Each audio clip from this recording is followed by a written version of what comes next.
Imagine this. You're lounging on a velvet couch, sipping a perfectly brewed latte, surrounded by gadgets that do everything for you but wipe your butt. Life's a dream, right? Well, what if I told you that dream might be quietly sucking the soul out of you? Do we have life too easy and turned ourselves into lotus eaters? We spend so much time chasing comfort, soft beds, instant food, endless streaming, instant gratification. But what if all that ease is secretly making us weaker and more miserable? Stick with me because we're not just going to complain about it. I've got some fun, quirky ways maybe to shake things up and bring back that spark of gratitude for all the stuff we take for granted. Let's get uncomfortable on this episode of The Unscripted Mind.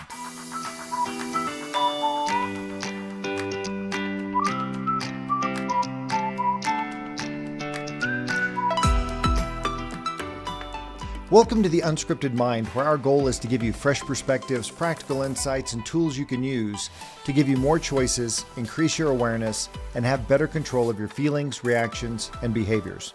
I'm Jim Cunningham. I'm a licensed professional counselor, and today we're talking about something that might sound a little counterintuitive.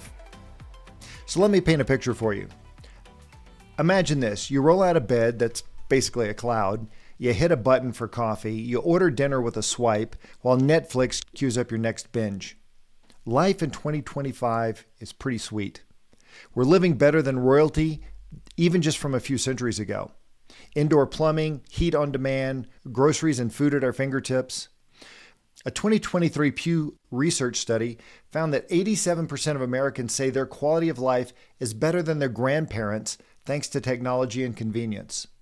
And globally, the UN reports extreme poverty's dropped from 36% in 1990 to under 8% in 2022. We've engineered struggle almost completely out of existence. We don't appreciate summer because we don't have to endure the harshness of winters anymore. I ask my teenage clients what they want for Christmas, and the answers these days is nothing. Lord Alfred Tennyson nailed it when he wrote The Lotus Eaters.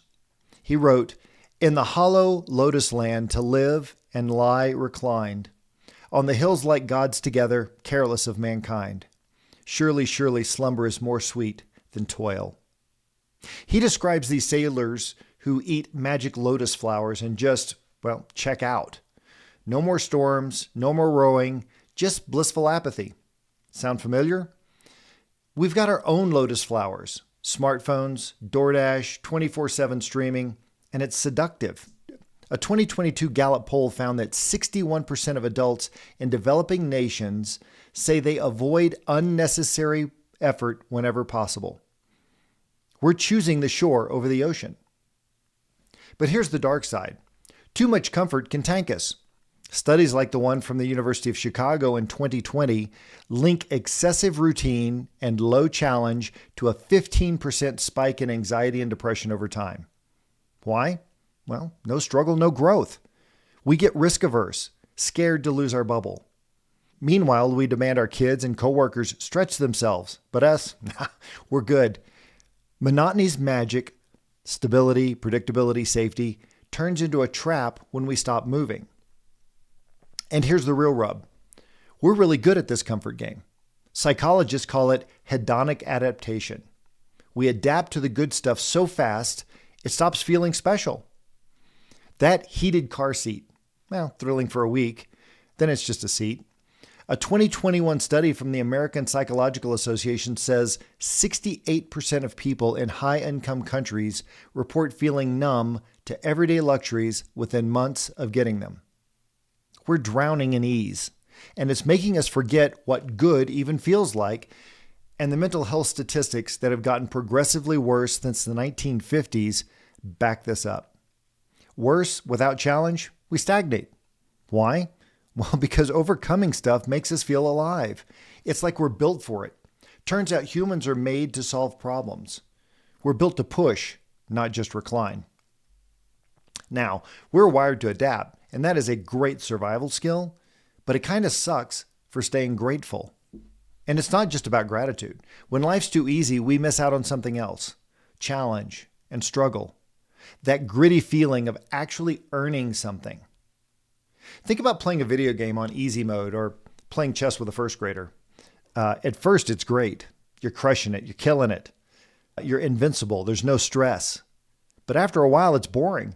You stop caring. Life can feel like that too. And when there's no resistance, no stakes, we start drifting. We actually start to invent new problems for ourselves, staring at our navels. Maybe you felt it, that vague blahness, even when everything's fine. And here's the kicker. We take the good stuff for granted. Running water, boring. The warm house, whatever. But talk to somebody who's camped out in the woods for a week or been on a deployment, and they'll tell you that first hot shower afterward feels like a miracle. A flushing toilet is great. Comfort is awesome, but without contrast, it's just background noise. So what do we do? Now, I'm not saying we should burn our mattresses and live in the woods and eat bugs. Now, I'd like to suggest some smaller, more doable things. Maybe even some fun ideas to sprinkle in a little intentional discomfort into our cushy lives. Not to suffer, but to wake us up, to make us feel the good stuff again. Psychologist Dr. Elizabeth Lombardo says people who chase new experiences are more creative and resilient, up to 25% more per her research. Here's how to test that. Here are 5 challenges you can try to mix things up and boost that appreciation. Now, these are low stakes, totally optional, and honestly, kind of fun to experiment with. Pick one, try it, journal it. Use an app like Daily Habits if you like. If you struggle with follow-through, though, here's a little trick. Go public with it. Tell your families, post your goal on social media, let everybody know what you're doing. The more, the better. Research from the American Society of Training and Development says sharing this information boosts success rates by 65%. So here we go. First challenge, sleep on the floor for one night. I'm completely serious. Ditch the memory foam, plush pillows just for one night. Grab a blanket, maybe a yoga mat if you're not that brave, and camp out on your living room floor. Why? Because the next night when you climb back into your bed, it's going to feel like a 5-star hotel. You'll be thanking the universe and the springs and the cushions. And on another positive note, I'm sure the dog or cat's going to be happy to keep you company while you're on the floor. The second challenge is to fast for 24 hours. Now, hear me out. I know we hear a lot about intermittent fasting these days, but this isn't about the dieting aspect of it, although there's a lot of benefits to that. I suggest just pick a day. Skip the snacks, go 24 hours with just water. It's safe for most people, but if you're concerned, check with your doctor just to be sure. What's the point? Well, after the first bite, after your fast, whether it's a juicy apple or a greasy burger, it's going to taste like the best thing you've ever eaten. And suddenly food isn't just fuel, it's a celebration. It's appreciated. Challenge 3, go tech-free for a day. No phone, no laptop, no TV, no music. Just you and the real world for 24 hours. It sounds terrifying, I know. But it's wild how much you'll notice without a screen and all the noise. The sound of birds, the smell of rain. You might realize that you feel better, less anxious, less depressed without all of the mindless doom scrolling. It's like hitting the reset button on your brain. Challenge 4, take a cold shower or a cold bath if you prefer. Turn the knob all the way over to cold and brace yourself for 3 minutes. It's brutal, it's invigorating, and when you step out, you'll feel like a superhero, like you've done something. Plus the next warm shower, pure bliss and appreciation for the little things. Challenge 5, do something hard for no reason. If you're familiar with David Goggins, he says things like, do something every day that sucks. This one's flexible. Pick something pointless but tough. Carry your groceries home without a car. Write a letter by hand instead of texting. Heck, chop wood if you've got a fireplace. Do something that makes you sweat. The goal isn't about the task. It's about the feeling afterwards. You'll sit down, sweaty and proud. You'll think, I didn't have to do that, but I did. It's a tiny victory that makes the easy stuff even sweeter.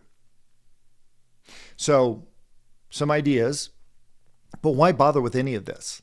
I mean, it's not about masochism. It's about contrast. When you strip away comfort for a bit, you don't just appreciate it more, you feel more human. There is this buzz, this aliveness that comes from pushing yourself even in small ways. Honestly, most of us have no idea what we're truly capable of until we try. And the gratitude, it sneaks up on you. Suddenly you're thankful for a fridge full of food or a roof that doesn't leak. And there's science behind this too. We're not just making this up. Researchers like Dr. Robert Emmons, he's a gratitude guy.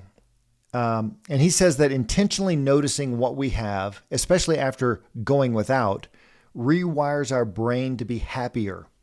It's like a complete gratitude hack. And honestly, it's just more fun than coasting through life on autopilot. So how do we wrap this up? Life is honestly too easy sometimes. In fact, most of the time these days. And that's a luxury problem worth solving. Not by making everything hard, but by tossing in a little bit of spice, some fun challenges to remind us how good we've actually got it. So here's your homework. Pick one of these 5 ideas. Sleep on the floor for one night. Go 24 hours without eating. Whatever calls to you. Try it this week. Let me know how it goes. Drop a comment below. I'd love to hear what you think and how it worked for you. Did you love it? Did you hate it? Or did you discover you're secretly a survivalist? Find new ways to challenge yourself, whether it's something from this list or something else that you just want to do on your own. And I think you'll find that the challenge is more than worth it. Thanks for checking us out on The Unscripted Mind today. If you found this episode helpful, share it with somebody who might need it. Also, please subscribe, follow us, leave a review. And if you have any questions or topics you'd like us to cover, please include that also. Until next time, remember, life doesn't come with a script. So embrace the unexpected, cherish the unplanned, always stay curious, and have an amazing day. We'll see you next time on The Unscripted Mind.